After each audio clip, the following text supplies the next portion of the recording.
सुना नहीं कि 2013 में रुपया 68 रुपया हुआ था और फिर उसने क्रॉस किया वो पॉइंट 5 साल के बाद वापस फिर 60 हो गया।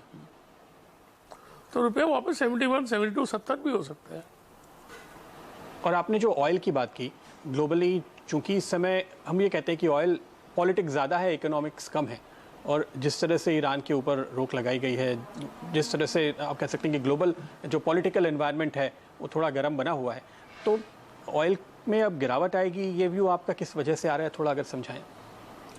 क्योंकि दुनिया में ऑयल ही ऑयल है। अभी ओपेक ने जो प्रोडक्शन काटा था वो कटे हुए प्रोडक्शन के लेवल पे तो ओपेक आया नहीं है। समझिए ओपेक 100 बैरल बनाता था, उन्होंने बोला हम 90 करेंगे, अरे अभी वो 88 बना रहे हैं। और अमेरिका में प्रोडक्शन जोर से बढ़ रहा है, कनाडा में बढ़ रहा है। OPEC production now is only 32% of world consumption. तो दुनिया में ऑयल बहुत है और थोड़ा बहुत मेरे को लगता है China was buying oil to add to strategic reserve, I think वो बंद हो गया है। और 83-84 में इतनी ऑप्टिमिज्म थे ऑयल प्राइस के लिए कि प्राइस 100 हो जाएगा, 200 हो जाएगा, और उस ऑप्टिमिज्म से बाजार घट जाए, वही सबसे बड़ी निशानी है कि टॉप बना है। देखिए चाइना में जो डेट लेवल है वो बहुत हाई है और इस डेट लेवल पे हर कंट्री में कहीं ना कहीं जाके क्राइसिस हुई है। होगी नहीं होगी क्या मालूम, कब होगी या होगी, लेकिन अपने को अलर्ट रहना चाहिए। और यूरोपियन यूनियन इज बेसिकली आप मॉनेटरी और फिस्कल पॉलिसी को एक करे बिना करेंसी का यूनियन करें, ये बहुत मुश्किल और अनलाइकली है। तो उस वजह से मेरे को तनाव लगता है। अब कैसे चलेगा, क्या होगा, we can not predict the time, but एक चीज मैं बता सकता हूँ, यूरो एक दिन टूटने वाला है। आज टूटे, 5 साल बाद टूटे, 10 साल बाद टूटे, but the euro can not sustain as a currency. नहीं होगा, डिस्टेबलाइजिंग होगा, लेकिन कब होगा किसको मालूम। और चाइना की जो आप बात कर रहे हैं, क्या ये जो ट्रेड वॉर अमेरिका ने शुरू किया, उनको भी अंदाजा है चाइना की कमजोरी का, वो प्रेशर डाल रहे हैं ताकि ये क्राइसिस हो सके? नहीं, crisis it's a geopolitical concern, लेकिन मेरे को लगता नहीं है चाइना की राइज को रोक पाएंगे। Indian economy, it is to control the economy. China is a creditor to the world, not a debtor. और चाइना में कंजम्पशन बढ़ रहा है। आई डोंट, चाइना ग्रोथ में slow down, but the rise of China as a nation can not slow down. Trade war और China में crisis होगी, कैसी होगी, कब होगी, अब नहीं क्राइसिस कुछ हो जाए तो फिर क्या मालूम, लेकिन एज थिंग्स स्टैंड टुडे लगता है 10,000 से नहीं घटेगा।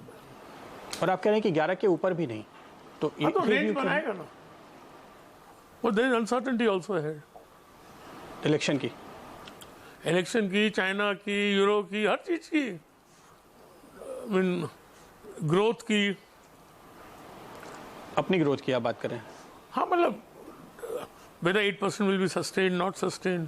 प्राइवेट सेक्टर बैंक में जो एक चीज़ हमने देखी कि एक के बाद एक हर एक बैंक के सीईओज बदल रहे हैं, ये जो ट्रांजिशन हो रहा है, इसको आप किस तरह से देखते हैं? अच्छा है, good. I don't want to comment on the people who have retired, but the people who have come are very capable. Mister Kohli, Sandeep जो है अपने आईसीआईसीआई, संदीप बख्शी बहुत केपेबल आदमी है, अमिताभ चौधरी बहुत केपेबल आदमी है। तो ट्रांजिशन अच्छा है। जो वैद्यनाथन आईडीएफसी बैंक में आने वाले हैं वो बहुत केपेबल है। तो इसमें आपको अपॉर्चुनिटी दिखती है?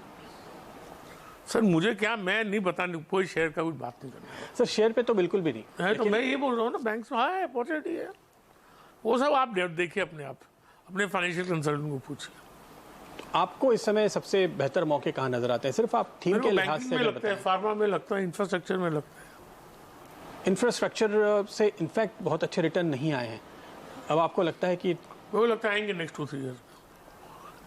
क्योंकि अभी तक इस सरकार की प्रायोरिटी रही, 4 साल पहले लोगों ने पैसे लगाए, लेकिन जो उनकी उम्मीदें थी ज़्यादातर मामले में पूरी नहीं हुई है। बट मेरे को लगता है सिलेक्टिवली अब आएगा इंफ्रास्ट्रक्चर में रिटर्न। एक सेक्टर जिसपे मैंने आपको अक्सर सुना है कि आप थोड़ा कॉशियस रहे हैं काफ़ी वक्त से, और वो बिल्कुल सही साबित हुआ है, ऐसे कंजम्पशन स्टॉक्स जो बहुत तेज़ रफ्तार से बढ़े थे और आप कह रहे थे कि इनके वैल्यूएशन टिकना बड़ा मुश्किल है, वो पिछले कुछ महीनों में साफ तौर पे नजर आया है।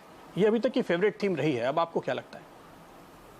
They are always going to do well. Only question is valuation. आप जो कह रहे हैं कि जो सेलेक्ट थीम्स हैं उनके ऊपर चलने के लिए आपने बात कही, आपने प्राइवेट बैंक्स की भी चर्चा की, लेकिन सरकारी बैंक उनकी हालत अभी भी आपको लगता है कि? मेरे को लगता है उसमें सेलेक्टिवली अपॉर्चुनिटी है।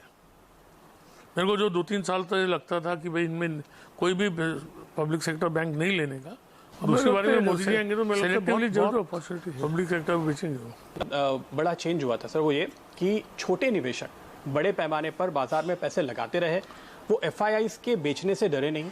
महीने दर महीने एफआईआईज के बेचने के आंकड़े आए और उस स्मॉल इन्वेस्टर ने म्यूचुअल फंड में पैसा लगाया, उसने अपना एसआईपी बंद नहीं किया। उसको अब ये लग रहा है कि कहीं हम गलत तो नहीं थे, कहीं एफआईआईज तो सही नहीं थे, क्योंकि साल के आखिर में लेकिन सिप्स में जिसने पैसा लगाया उसने पैसा बनाया ही ना इस साल। And we cannot look at SIPs from a 3-year, we have to look at SIPs from a 20-year angle. आप जैसे इंश्योरेंस में पैसा डालते हैं या पब्लिक फंड में डालते हैं, वैसे ही सिप्स को देखना चाहिए। तो इंश्योरेंस की जैसे आपने बात कही, इस सेक्टर में आपने खुद एक बड़ा निवेश किया है अनलिस्टेड कंपनी में, इस सेक्टर को आप किस तरह से देख रहे हैं? सेक्टर में ग्रोथ बहुत होने वाला है, but what share you want to buy, don't want to buy, you do research of individual.